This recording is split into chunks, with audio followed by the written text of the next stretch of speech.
Welcome back, everybody, to the Financial Advisors Workshop. And we're resuming for 2023 with interviews with some of the most interesting and successful financial advisors in America. So today we have Joe Clark with us.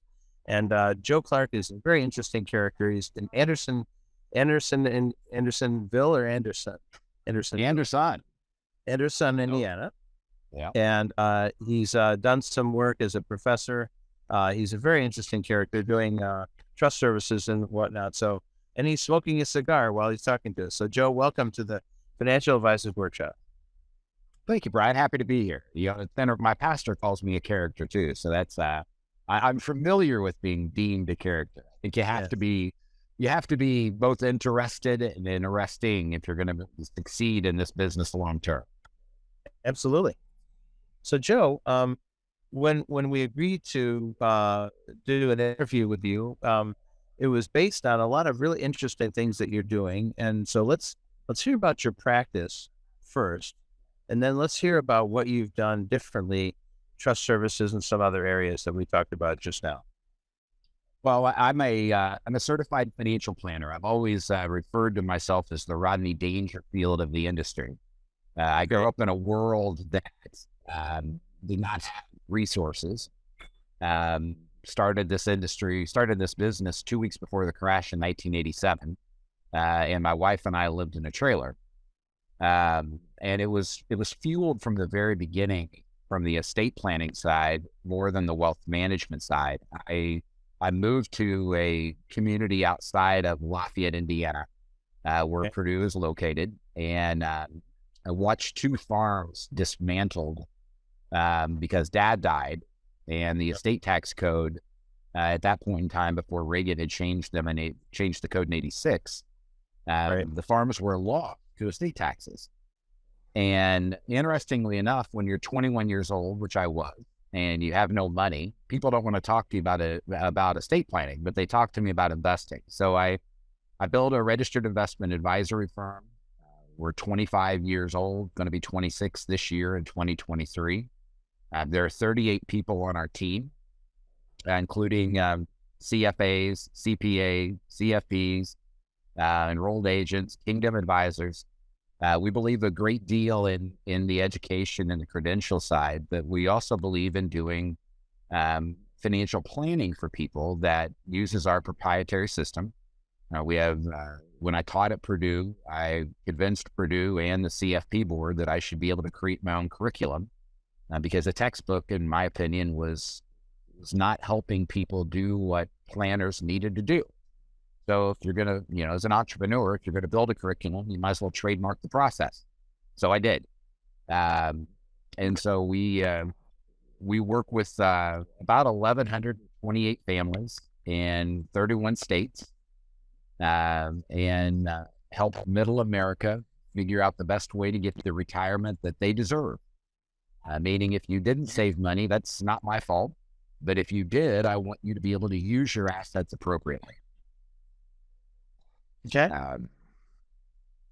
So during COVID, part of doing this for 35 years, there are families that I've taken care of for more than 30 years. And in all fairness, mentally, people just decline. Our average person comes to see us when they're 55 to 64 years old. Right. And they're 2 years before or after entering the retirement world, typically.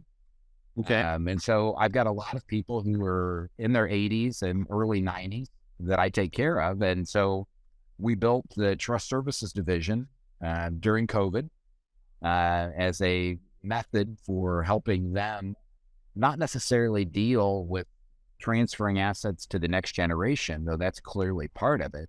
But the biggest part is just helping us as we age. Right. And so that's really the focus of our practice. I've built the business around CPA firms, and now a law firm in Marietta, Georgia. Nice. So, but in the beginning, you didn't start out with all this. In the beginning, you were a financial advisor on your own. Talk to us about the progression, and now to the point that you have trust services, you have custody as well. There's issues there. Let's hear that progression.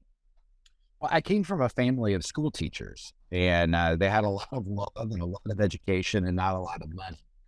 And I watched them pour their hearts out for decades and then wind up not really having a lot to show for it.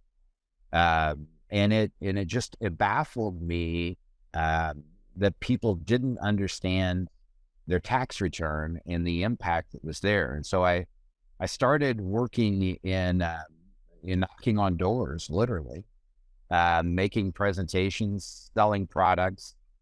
Realized I really wanted to be a fiduciary, and I don't necessarily fit in well with the norm of our industry. I'm here in my golf clothes, smoking my cigar, and I almost always have my cap on. I'm sure they'll bury me in it if I die today. Um, and I believe in authenticity, and our firm is based on that culture, profitability, and enterprise value.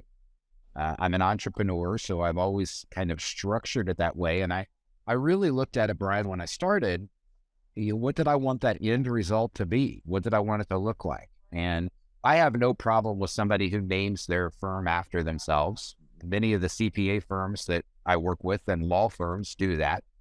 But I didn't name it Joe Clark and Associates. I wanted this to last longer than I did.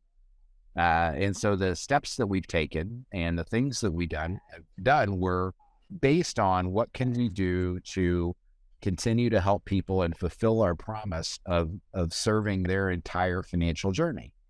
And in my mind, that meant you had to have a trust division. And, I finally got to the size where that was viable. And so that's what we did. Okay. So, how long were you in the business before you started to bring on other advisors to work with? That's always a challenging thing. I'm a strategic coach disciple, and I always had people surrounding me and supporting me that did their unique part of the industry. I have a CFA and a chartered market technician and an enrolled agent that were a part of my team for over 20 years. But I started bringing in advisors to take care of the relationship. Started with my brother, somebody that I would trust with my life, because that's pretty much what's going on when you brought somebody in and said, "Hey, I'm going to be here for you forever," and you're no longer in the room. You've got to have absolute trust in that relationship in order to do that. And so I brought my brother in, and then began to kind of grow from there. I was fortunate enough to teach for 14 semesters at Purdue. And so I brought in the kind of the cream of the crop, if you will, that matched our belief in authenticity and culture, and added those folks. Added those folks to the team. So we have about 6 of my previous graduates who are a part of us. Nice.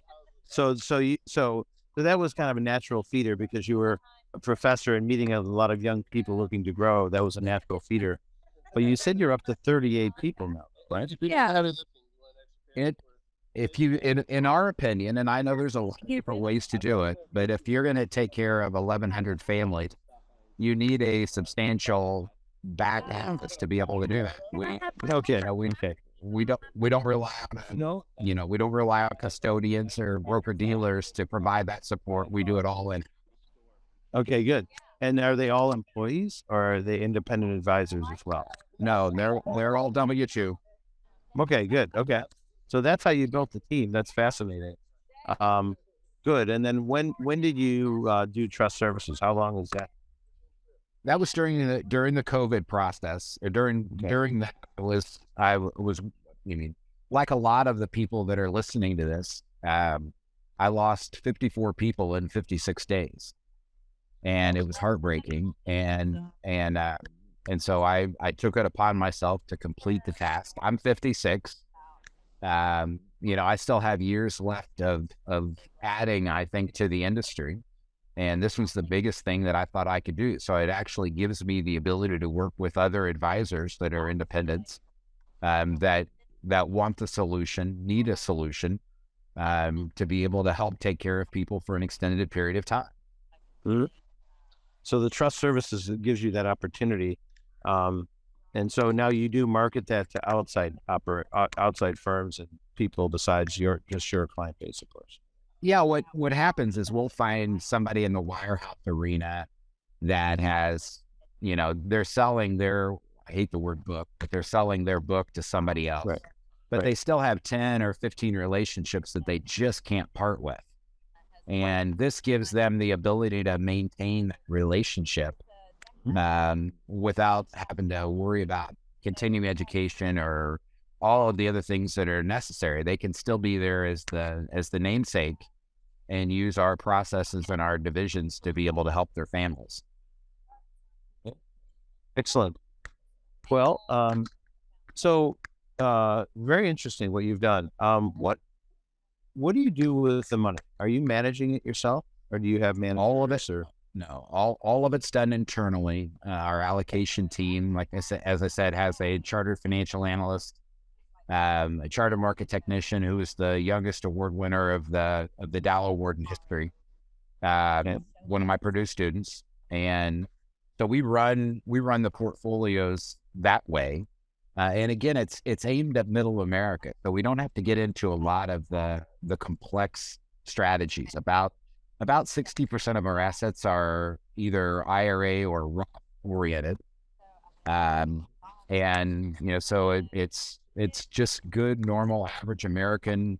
They've accumulated $1 million to $2 million of net worth, and they have no idea how to properly distribute it. It's not natural. You've spent 40 years accumulating, and now somebody tells you that you can take money out and begin to enjoy life. And it's our job to help them get the retirement they deserve. nice. And Joe, you got another potential 25, 30 years left in this business too. So you've got a long time that you can continue to grow this. What does the future look like for you? Assuming that the good Lord allows me to have that number of years, it's going to be to continue to help the next generation come along. Mm. We still, even though I've done it for 35 years and I'm 56, there are more people in the industry older than I am, than younger. And we need the younger generation to be able to come in. So some people want to come in and be high paid salespeople.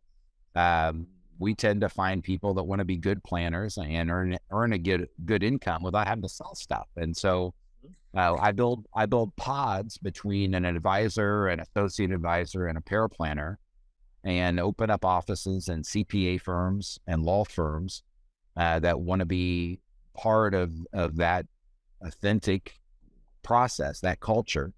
And those firms are from California to Indiana to Georgia, and we'll continue to do that.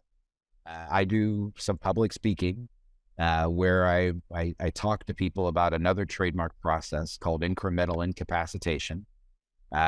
Inside of a person's trust, they go straight from being the trustee one day to having no power the next day, where the successor trustees take over. I think that Mhm. prevents a lot of people from going through the normal process. We don't typically um, lose our competency and our ability to make decisions in one day. It's not like somebody stole the picnic basket. We lose a bite of a sandwich at the time. And so the incremental incapacitation clauses that we use inside of trust allow the successor trustees to take over gradually and kind of be more assistant coaches before they become full-time coaches. Mhm. So Joe, is this a clause that's not seen in most other trusts? I've seen a rendition in one other trust in all of the years that I've done it.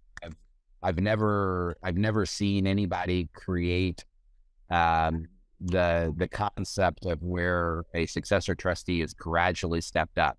I'm sure it's out there. I'm sure I wasn't the first person to come up with it. I guess I'm the first one to trademark it. Okay. So you have 1,100 families. You've got the glue of the trust services to keep them together. You're working with other advisors. And I asked this before. What does the future look like? Could you really take this trust business to be a completely national business, or are you just trying to serve your partners and your clients? No. We already have families in 31 states, and Okay. My intention is to very much be able to work with other registered investment advisors who still manage assets, want to manage assets, but need an ability to deal with the future. And even though it's not thought about today, the SEC mandates every 3 years you have somebody sign a document that says that they're still employing you as a fiduciary. And like I said, they don't worry about it today, but 10 years from now, the conversation is going to turn to, does that person have the mental capacity to actually engage you in your services? And so by creating the trust services division, I eliminated that risk for them of not having a solution, as well as plugged a hole in our business so that when people aren't capable, it's already addressed and already taken care of. So they took care of the problem before they had to. So, Joe, now that you've built this large operation, what do you see as the future of the industry, and then your firm's response to that? Where are we going, and what are you guys going to do? I think there's two parts to that. And that really kind of gets into mission and vision. I think, you can play those words back and forth, but in our world, the vision is really what we think the industry ought to be. And I think we're moving toward a fiduciary standard. I think that's going to happen. I think the Department of Labor and the SEC have kind of laid out the groundwork of they are going to be more married than they have been in the past. And you're going to see more and more challenges for us to move 401ks to IRAs and things that are there that are not necessarily wrong. We just don't want them to get into the way of actually being able to help people. Our response to that, and the other part, is the aging demographic. You've got to remember, we still have about 18% of our population born between 1957 and 1961. That mass of people are moving through a very natural phase of life where we believe mental incapacity is going to be a problem that has to be addressed in mass, probably 10 years from now. And so we're trying to get ahead of that. That's why we build a trust division.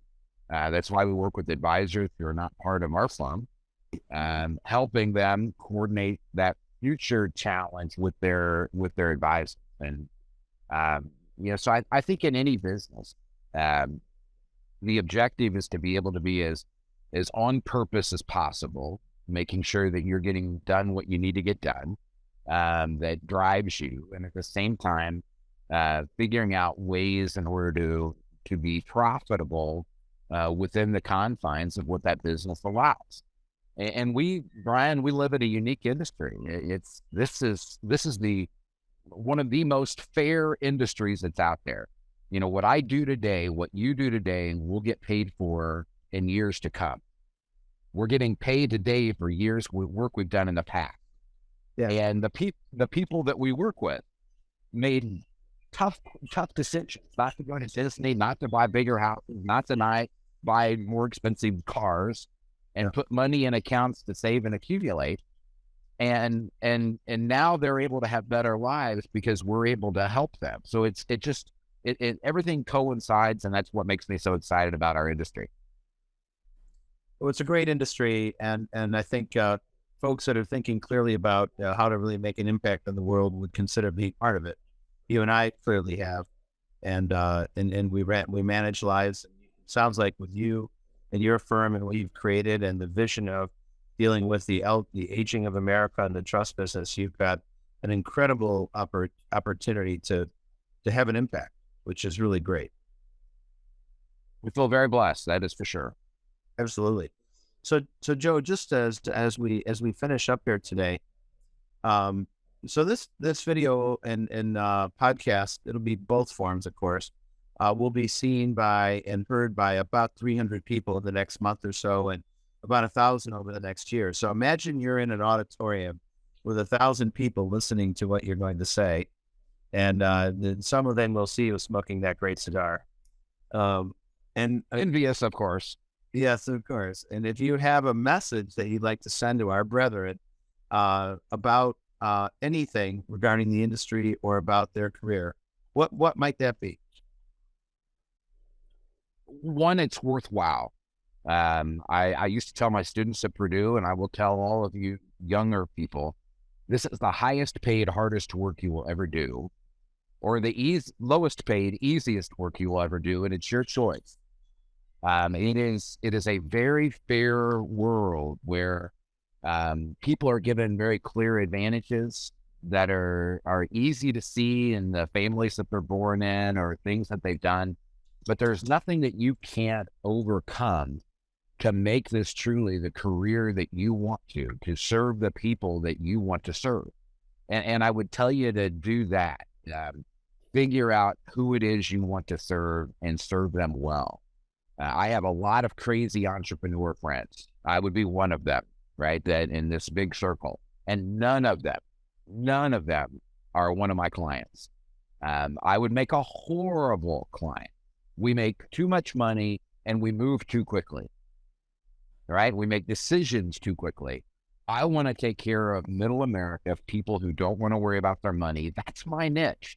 Maybe yours is school teachers, maybe it's firefighters, maybe it's doctors, but figure out what group of people you can make the biggest difference in serving and serve them well. And don't let anything distract you. There will be shiny objects and squirrels that come along that appear to be bigger, better, brighter opportunities. And when I look at the people over the last 35 years that didn't make it in this industry, inevitably, it was because they couldn't stay on task of fulfilling a purpose and serving the people they were called to serve. Absolutely. Wow, great. That's a great message, Joe. Stay focused. Let's all work hard for our clients, and prosperity will be available to everyone. Amen. Amen, brother. Well, thank you, Joe. Thanks for being with us, and really appreciate your being part of the Financial Advisors Workshop. And I want to thank all of our listeners for being part of this again today. We're meeting some of the finest professionals in the industry, and Joe, you're a great example of that. So we very, very much appreciate you being with us, and thank you. Happy to do it. Happy to be a part. All right, folks. So we'll leave it there for the day. We'll be back again with an interview with another fabulous financial advisor somewhere in America. Today was north of Indianapolis. Tomorrow, who knows? But thanks, Joe, again. And we'll leave it there, everybody. Have a great day. And Financial Advisor Workshop signing off for now.